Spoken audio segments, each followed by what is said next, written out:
Doctor Ambedkar का introduction ये है कि इन स्कूल में एडमिशन तो हुआ लेकिन कुछ कंडीशंस के साथ हुआ। तो क्लास के एंड में साइड में एक जगह में वो बैठते थे बाकी बच्चों से अलग, ताकि टच ना हो कोई बच्चा। बाकी सब बच्चों के लिए पानी पीने का अरेंजमेंट अलग था। तो उनको पहली बार समझ में आया कि दुनिया में बराबरी क्या चीज होती है। डॉक्टर अंबेडकर का इंट्रोडक्शन ये है कि ये एक ऐसी कास्ट में हुए जिसका नाम है Mahar. Mahar is a caste which comes under the SC category और दलित कैटेगरी। और इस कास्ट में आप ये सोचे कि इस कास्ट में पहला बच्चा जिसने 10th क्लास पास की वो डॉक्टर बी आर अम्बेडकर थे। And his father Ramji Sakpal was a सूबेदार in British Indian Army.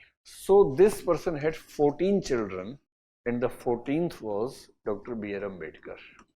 अब देखिए इनकी फैमिली में क्या हुआ कि बिकॉज द फादर वॉज सूबेदार, ही हैड पावर। अब इनका मन है कि मेरा बच्चा स्कूल में पढ़े, और स्कूल उस जमाने में जनरली दलित बच्चों को मिलते नहीं थे। They were not allowed to study at the school. लेकिन सूबेदार को कौन मना करे। So finally with the help of his father's power he got admission into a school. लेकिन स्कूल में एडमिशन तो हुआ लेकिन कुछ कंडीशन के साथ हुआ। And one of the conditions was he was not allowed to sit with other students in the classroom.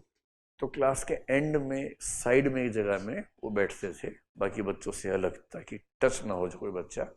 Secondly there was a provision for him, for only him in the school. बाकी सब बच्चों के लिए पानी पीने का arrangement अलग था, but he had to drink water in a different manner. The peon of the school which was a high caste peon, he will give him water from a distance. So he has mentioned that few days when the peon was absent, he was not even able to drink the water throughout the day. So he studied in the school in this situation. तो फिर ये 10th पास कर ली, तो ये अपने पूरे caste group के पहले बच्चे बने जिन्होंने 10th क्लास पास की थी उस जमाने में।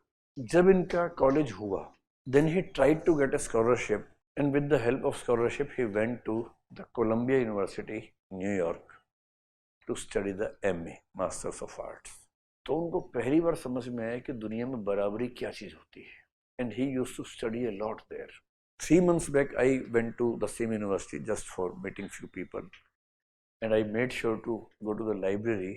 और लाइब्रेरी के पास इनका एक बड़ा सा स्टैचू बनाया हुआ है जहाँ ये बैठे पढ़ते थे उसके पास में। तो इनको पहली बार समझ में आया कि इक्वेलिटी नाम की एक चीज होती है।